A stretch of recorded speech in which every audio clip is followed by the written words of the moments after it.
Hello, Tracy. Hello, Lisa. Hello. I'm delighted to have you here. Welcome to When Learning is Trauma. Tracy, you sent me a bio. I'm just going to read a part of it. Is that all right? Sure. Dr. Tracy WhiteWeeden is a seasoned and passionate leader dedicated to advancing literacy and academic excellence for children and adults. With an ED in education leadership, Tracy has spent her career creating and building innovative program system and team focused on providing enhanced learning opportunities and exceptional outcomes for students. That's all I need to read about your expertise, and you're obviously a perfect person to have as a guest on our show. Tracy, when you and I first spoke, we talked about a story you told me about your mother. Yes, yes. Can we start at that point?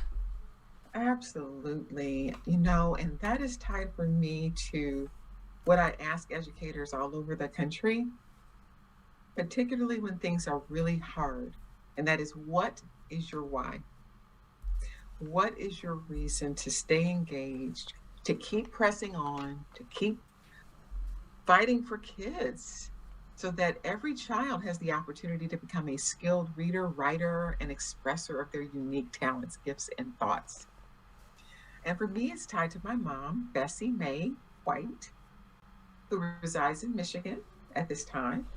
But my mom's journey started in Mississippi. And her first experience in school, she remembers sitting in class, struggling with a concept, raising her hand to ask for assistance. And when the teacher came over and she asked a question, I want to add that my mother was one of those rule followers, very compliant, no trouble at all kiddos, right? And the teacher looked at her, slapped her across the face, and as my mother's nose began to bleed over her dress, and my mom came from extreme poverty, so she had probably 2 dresses. She asked the teacher, may I please go clean myself up? And the teacher said, no, you just sit there. Because she asked a question. Because she asked for help. And my mother was navigating challenges at home in that her father came back from World War II, an alcoholic, lovely man until he was inebriated, and then he became violent. And this teacher was adding trauma upon trauma for my mother.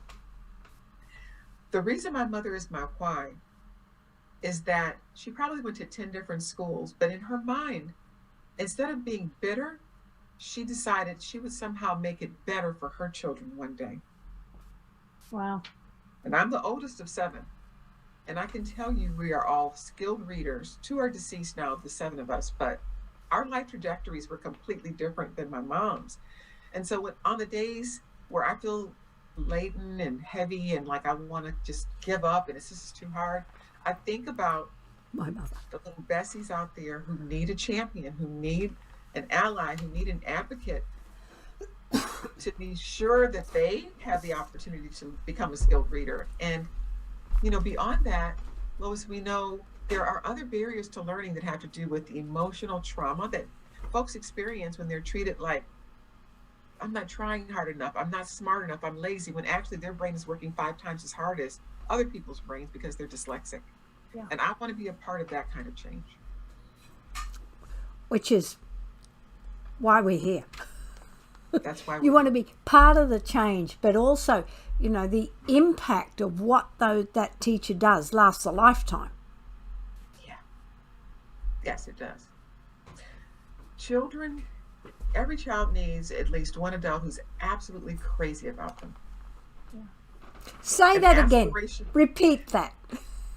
Every child needs at least one adult in their school experience who's absolutely crazy about them and who can help them find a new script. Because if they got the script that said you're dumb, you're not enough, you're lazy, that is not the truth.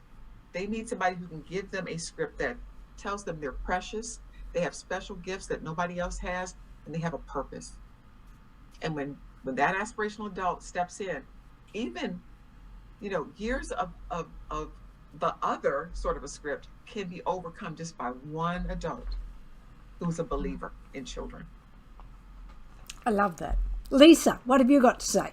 Well, I was just wondering, Dr. Tracy, we were talking a little bit before, and you said we get to choose how we respond to the trauma. I'm not sure if I'm quoting that exactly. Yes. Is that, did you come across that because of what your mom went through and how she handled it? Yeah, it's that plus watching extended family members navigating similar types of trauma. And I've always been fascinated by the people who somehow take that pain and connect it to their passion. And so I remember asking my mom one day, I said, Mom, what is it? I mean, you went through so much, and I haven't unpacked even the half of what she went through, but you still chose to rise higher and rise above it. I said, why? What is that? She said, it's a decision. It's a choice. We have the opportunity as human beings to choose our path.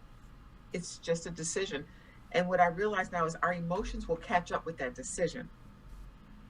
But how we frame our desire to create something out of this pain, create beauty out of those ashes, if you will, is our choice. That's powerful. Did your mom have any teachers that helped her along the way? Did she have that teacher that was passionate about her? No, unfortunately not. That's amazing, though, that she could come up with that choice. But she did have somebody else. So that was a really astute question, Lisa. She had an aspirational adult. It was a cousin who was an older member of the family, adult with children of her own. And when my mom moved to Detroit, she took her to the library and she asked her to read to her orally. And my mother stumbled and she remembers feeling so embarrassed. But it didn't stop there. That cousin continued to invest in her and love her and support her. So this cousin was actually a teacher. So she took that skill set and within her own family, like Lois, she wrapped her arms around my mom and she walked her through. And then changed it for generations. Intergenerational impact, yes. And I tell my mom, you're my butterfly effect. When I go out and get to do good work, your butterfly effect is living on through me. Yeah. That's an amazing story. And I'm sure there were a lot of other challenges because we're going back a few years, that she could come out of that schooling system with that sense of hope. And I barely graduated by the skin of her teeth. Wow. But she did it. Then what did she do after high school? She worked as a waitress. Her mother was very ill. She didn't really have a childhood because my grandmother had chronic illness. And so she started cooking and cleaning for the family when she was 5 years old. So immediately she got a job. And my dad, when she met him, also, my dad is part of my why. He contracted polio when he was 5. So he had a withered left leg and he had this limp. And my friends would say, why does your dad walk like that? We'd say, that's his cool walk. Because he never let that be a barrier. He never complained about it at all, But for him, because he couldn't run in the streets with his friends in the main streets of Detroit, he almost ended up in juvie. I just found that out like a few months ago from my mom. I hadn't even heard that family story. But he couldn't keep up with his friends because he couldn't run, literally. And so he ended up in the library. And he had a teacher who noticed he loved math, and she was that absolutely crazy about you. You can do it. So he ended up becoming a draftsman and a drafting supervisor. So mom ended up staying home with us because they were 7. It didn't make sense for her to work, but she worked with us. And dad went off and made the money, and we had a very modest lifestyle. But boy, was it a blessing to be in that little cocoon of love. Yeah. So they both came out of generational cycles of poverty and challenge.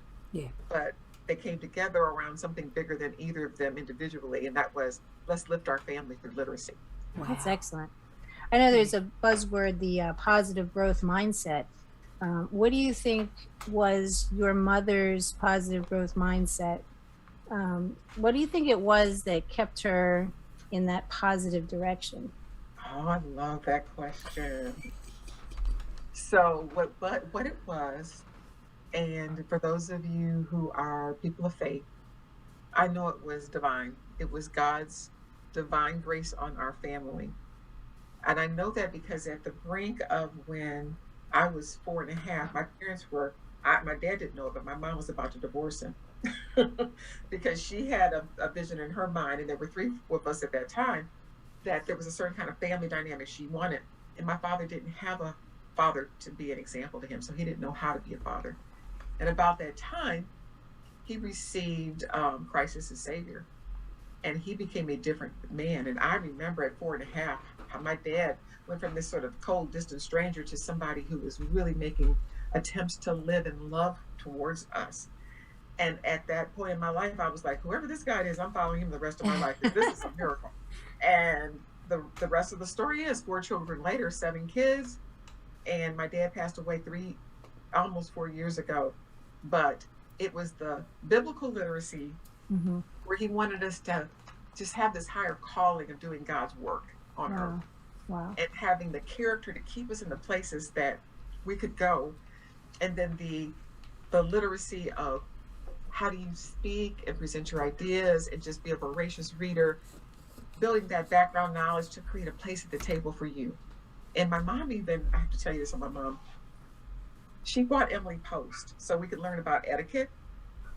And so she would say, one day you're going to be at important dinners and you need to know what to do with your napkin when you get up from the table. And she also used that book because I'm tall, quite tall, because I was doing the slumpy thing because I wanted to be middle school invisible.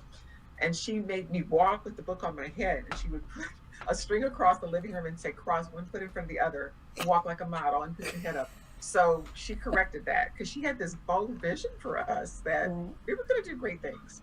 Wow. And I can only explain that as divine. Yes. Yes. That's incredible. So, Dr. Tracy, then what happened with your schooling? And how did you get to where you are now doing what you do? So I'm a product of Detroit Public Schools. We went through desegregation. So I was in middle school in a very diverse, economically and racially diverse middle school. And I was bused to a 100% African-American high poverty school. And so these are the children navigating the war zone of poverty, angry, disenfranchised. And because of the way I presented myself in class, they could see I had a ticket out, and some of them didn't feel like they did. And so I went through hell in middle school. The middle school I was shipped out of, my best friend, who happens to be of Mexican heritage, and we had this vision for ourselves. We were going to get out of the mean streets of Detroit, and we knew education was the ticket out. So we were separated until we got back to high school, where we were reunited. We're still dear friends today. She lives in Texas as well. But I would say that friend was my anchor. We were each other's anchor. Yeah. When other people were angry about the system failing them and we became the brunt of that anger, we stuck together through thick and thin. Yeah. When I graduated, my dad, because there were so many of us, could afford 1 year of college. And so after that year, I worked full time as a secretary in a private university in Detroit, and they gave me free tuition so I could go at night. So that was the way I worked my way through until I met this philanthropic gentleman who was fundraising for the university. He heard my story and he found me a scholarship. So I was able to quit the job after 2 years and then finish up and become a certified teacher, certified English teacher, never hearing the word dyslexia once. Can you imagine? Yes. No, we can imagine. Yes. Lisa and I were having this conversation that it's not a word we use. We say learning disabled. What's the other word? I didn't hear that one either. Yeah, or at all. They don't really discuss this. Acknowledgement of reading challenges, difficulties, and how to meet the needs of students. So when I got my first job as a high school English teacher, I had kids from kindergarten reading level to college, and no tools, no apprenticing on how to meet their needs. And that's unconscionable to do to educators. So as you're out of school, out of college, and you're becoming a teacher, were you aware at all about any of this kind of learning disability thing, like at all? Or did you start to see it in your class and wonder, hey, what's going on here? How did that become You know, something you're aware um, it was under the umbrella term of special education. There was a lot of talk about special needs children, but not the specificity that I needed. of? That's number one. And number two, unfortunately, because of my ignorance, I would tell kids, try harder, who I know now were dyslexic, Wow. Yes. are Yes. dyslexic, you know? And I did not have the information that I needed to meet their social emotional needs. They found me very nurturing, I'm sure, because that's my nature. But to give them the script that it's not that you're not trying hard, it's that I need the tools to meet your needs. Right. And for the leaders in my school to be equipped to know how to scale the work responsibly. So there's a literacy safety net in every school, elementary, middle, high school, that no child falls through the cracks. Wow. Yeah. Yeah, and that's my passion. That's my purpose. Maybe there are other seasons that I'll be trusted with, but for right now, that's the season. It's how do you create a literacy safety net?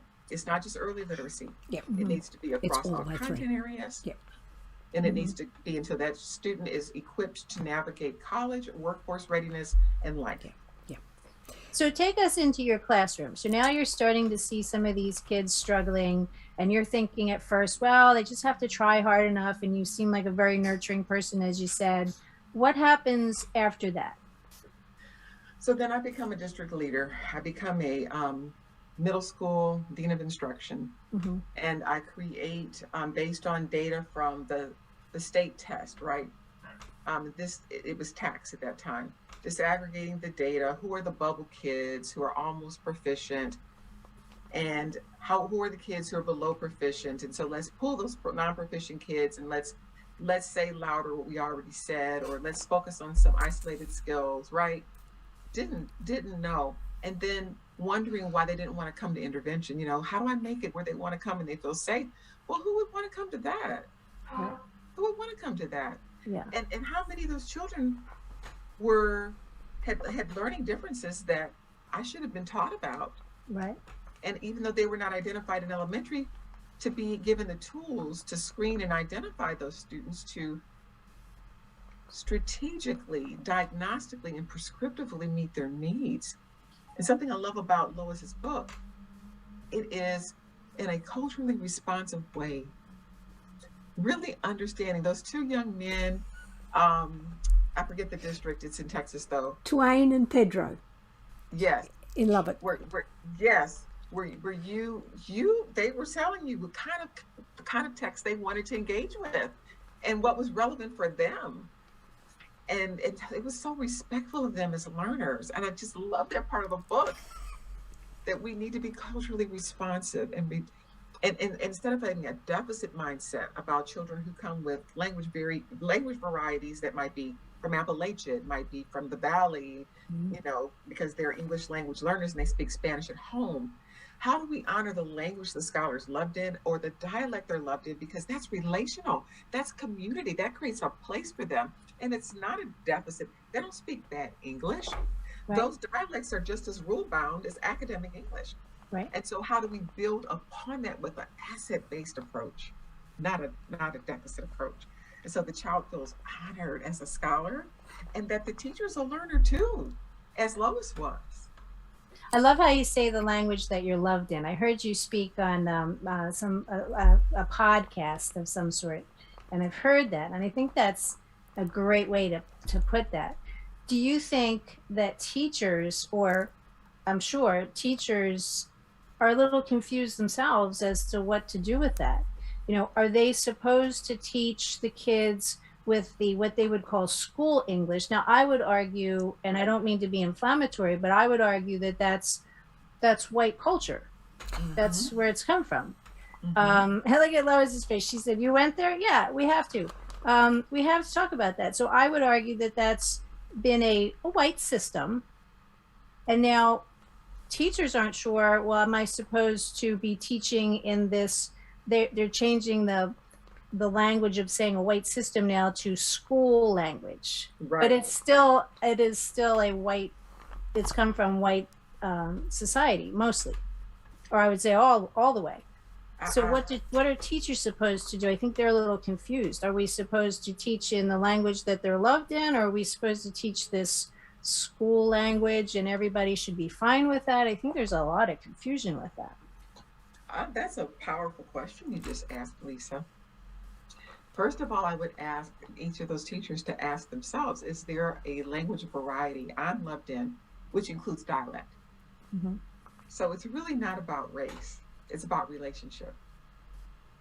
So, for example, we have a big project in East Texas, and there's a very strong language variety that is East Texas English, and it is rule bound.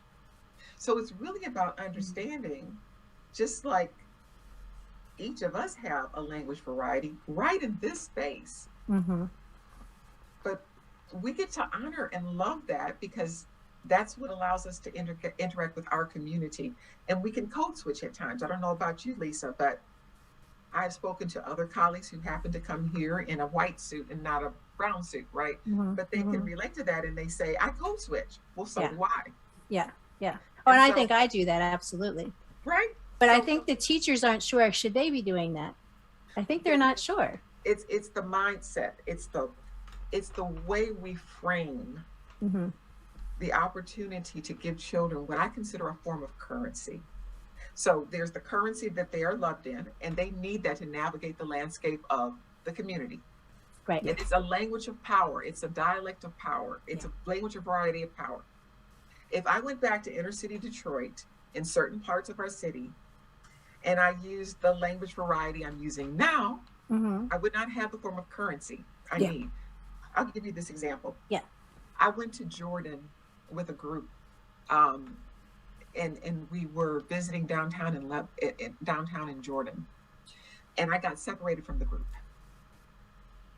and I had no idea where they were, and I did not speak that language of power. Yeah.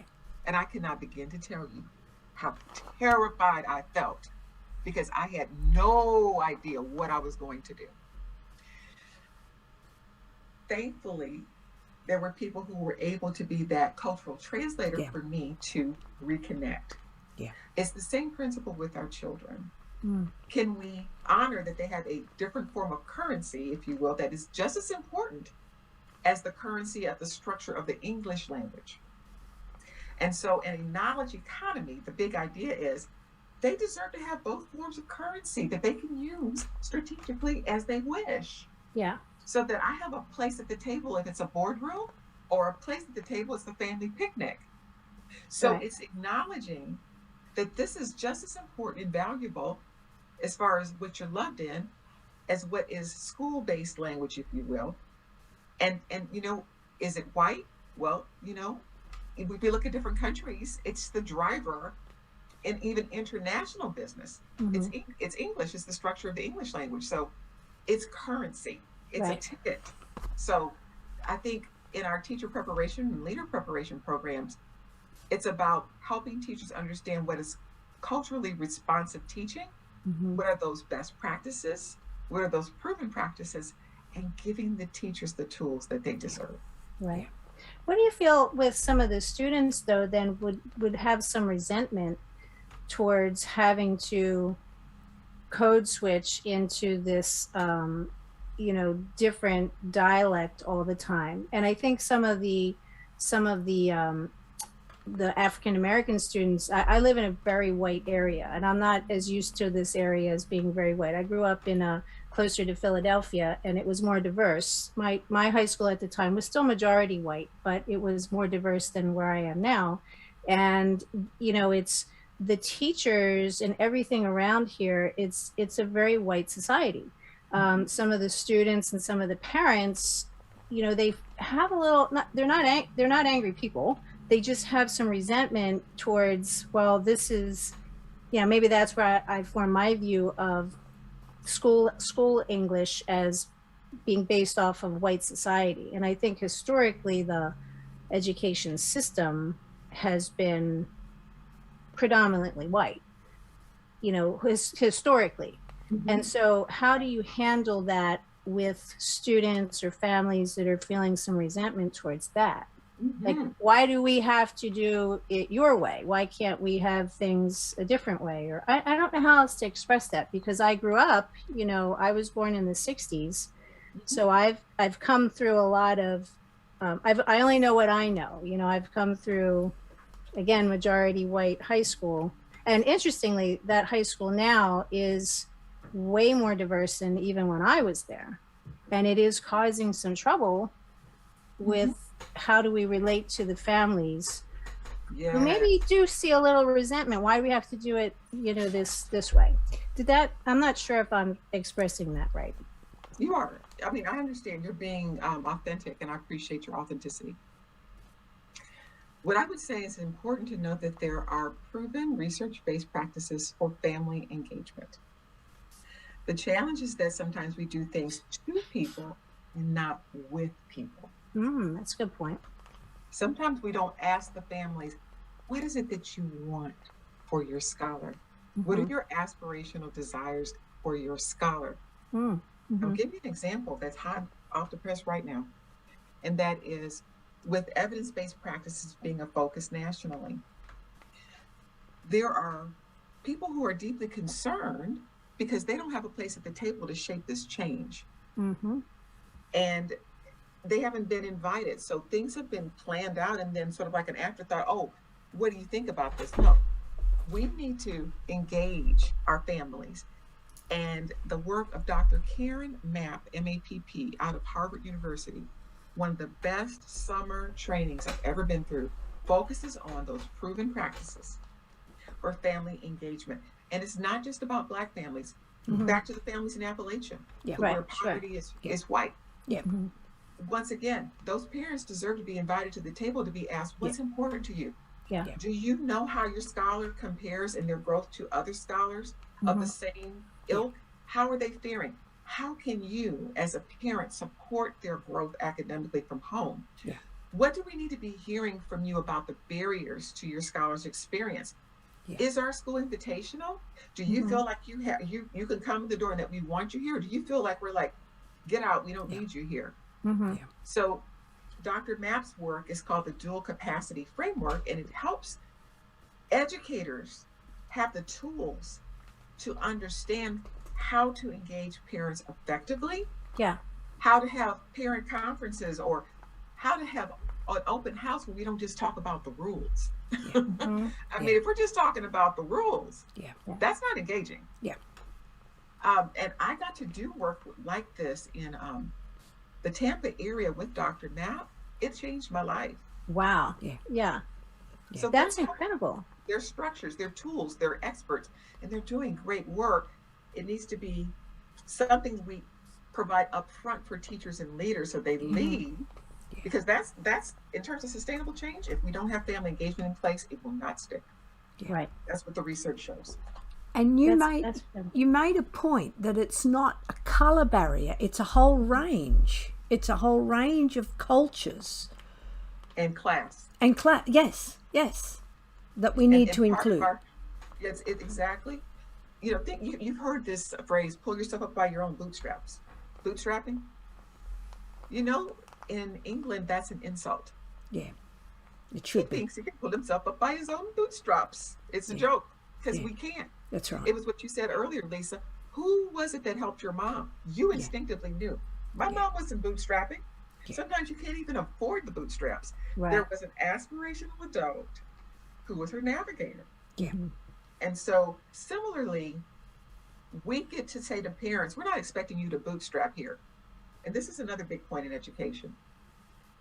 Beyond strong first instruction and intervention services, there are other barriers to learning for students we can't ignore in systems, particularly for children navigating the war zone of poverty. And so if we're working smarter, we're pulling in strategic partners to map resources, time, talent, and funding to address any barrier to learning. Let me give you this quick example. My first high school I taught in inner city Detroit, Mackenzie High School, I was also the theater arts teacher. And we had to play El Haj Malik, The Life of Malcolm X, a musical we put on. A friend of mine identified Malcolm X's brother, invited him in. He met with my students. He told stories about his brother. like Aaron Gruel in the movie, Yeah, right? It yeah. was like an Aaron Gruel moment Yeah. before Aaron Gruel. Never forget it. Yeah. We had our dress rehearsal. We were prepared to have our dress rehearsal. And a bunch of my students came rushing in the door after school, just before dress rehearsal started. And they said, Miss, Terrence has been shot. Terrence was one of my dancers in the play. We had a Dairy Queen on the corner next to the school.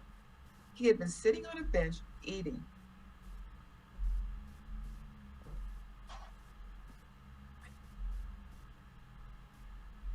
And in a case of mistaken identity, someone came behind him and shot him in the back. So Terrence gets up. He starts to run across the street. He collapses. My students came running in and they said, Miss White, Terrence has been shot and we don't think he's going to make it. That tore my heart out because my kids had seen so much violence that they could recognize when someone was at death's door. Yeah. Yeah. So I didn't have a team of counselors rushing in to help me manage. I had nobody but me. That was a barrier, friends. Yeah. That trauma. Yeah. And so I had to go to my spiritual roots. Thank God for my mother and father that gave me that anchor, because that's what I pulled out for them. Yeah. And we cried, we prayed, we talked, we processed, and we purposed. We would do this in memory of Terrence, and we would not stop. That's real. Yeah. There's all kinds of trauma our kids are navigating, and we know COVID exacerbated that. Right. So we can't pretend like even if we get school right and reading right, that's enough. It's not. We have systemic racism and classism baked into our system, and we've got to unpack that. I was on a call today, and somebody I have such respect for talked about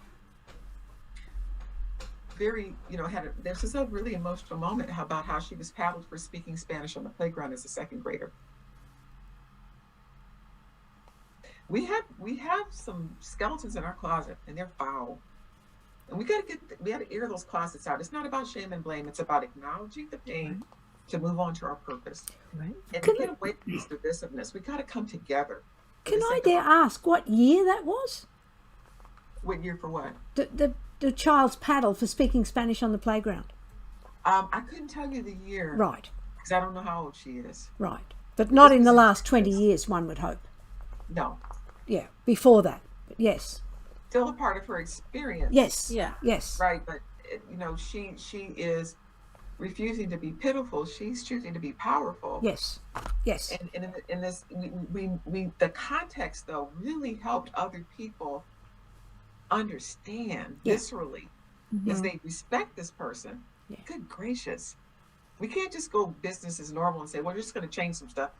We have to. It's like that refrigerator. You ever have broccoli that's gotten old in your refrigerator and it smells so bad? You're like, what is that smell? Right? Sometimes it's like, what is that smell? Yes. And so you go and you open it up and you air it out and you put it down the garbage disposal and you say, we don't want this anymore.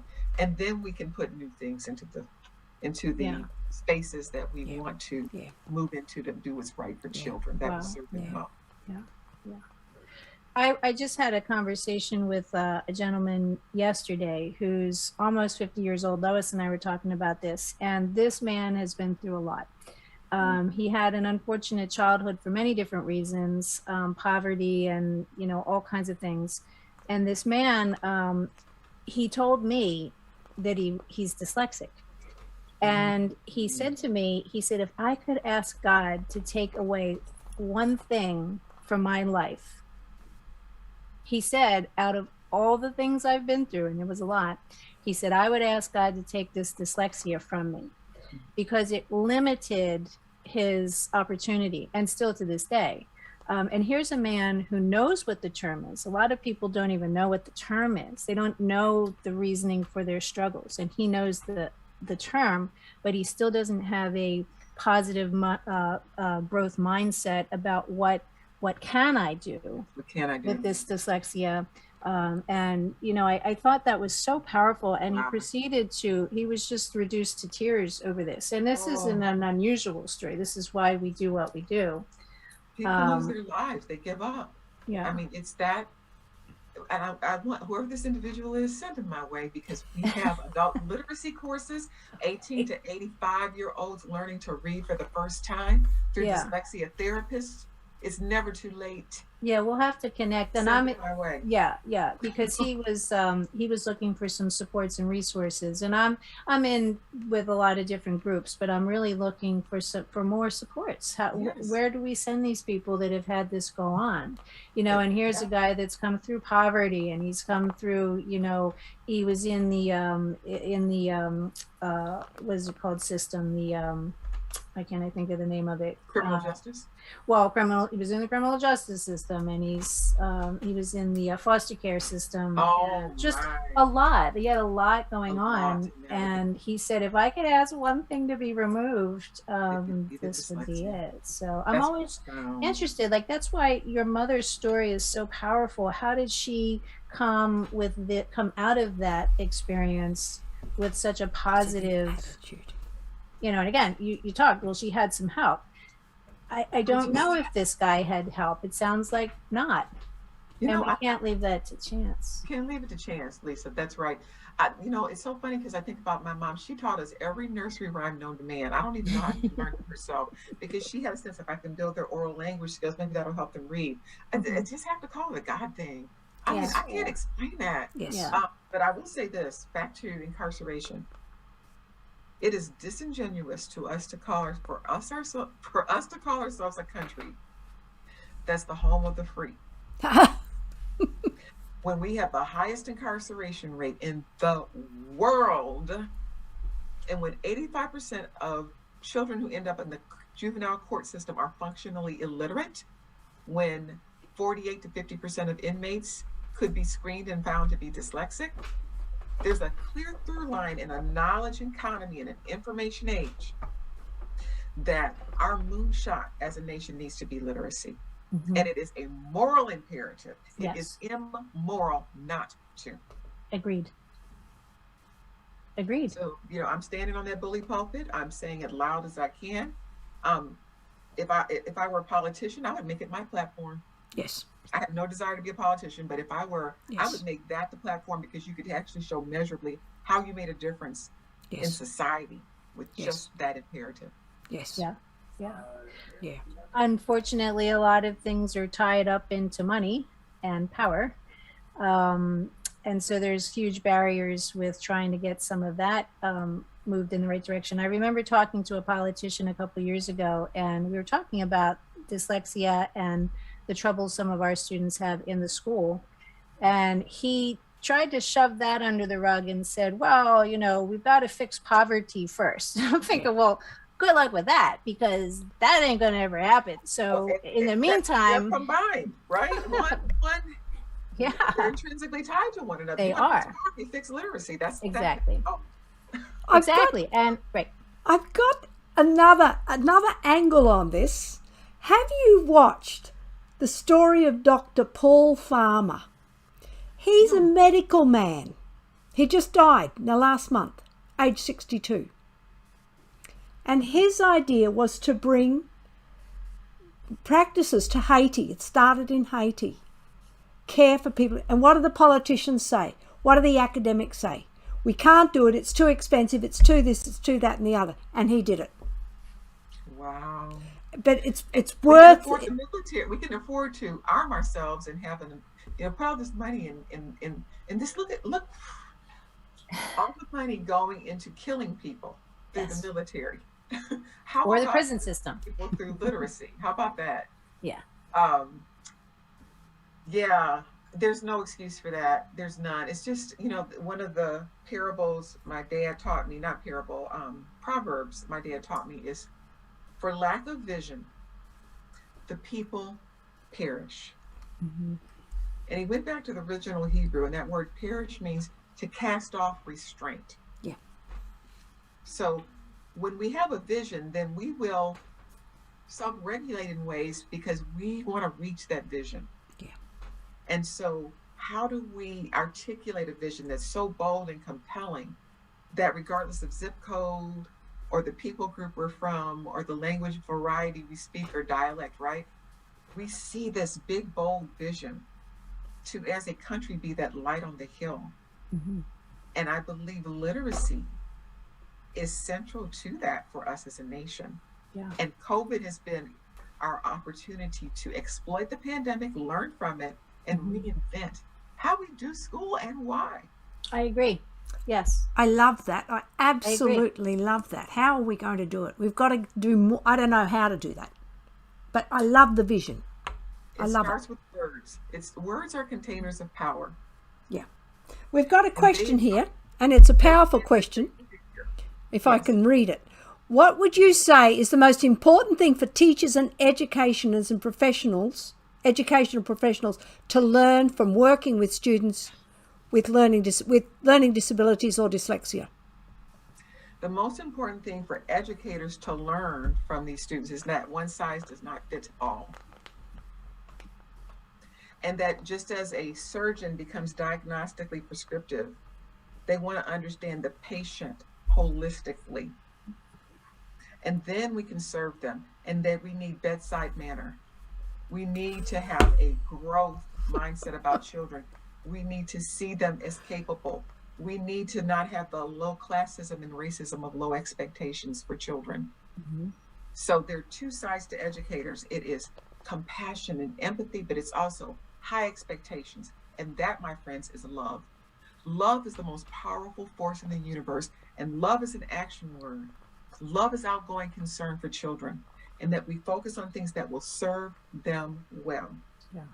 It also means we're willing to strategically abandon what's not working for kids. Yes. So as we grow, because nobody has all the answers, right? The implementation science is growing. We're building that body of knowledge, but there are proven practices. And so if I'm a teacher who really cares about kids or a leader, I'm going to find out what the proven practices are. I'm going to make darn certain I do those things. And then the other things that we're learning about, I'm going to be growth mindset myself and say, I'm a learner for life.